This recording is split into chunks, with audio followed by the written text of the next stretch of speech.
Hello guys, I'm doing engine change oil 2013 Toureg FSI engine. This car is no dipstick, and the procedure is how to check the engine level is go to radio and set up.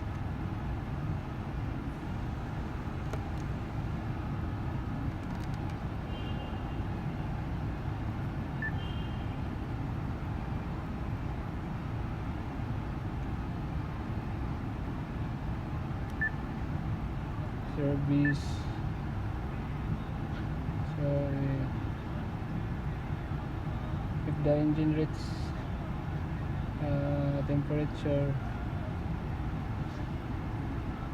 run and reset interval.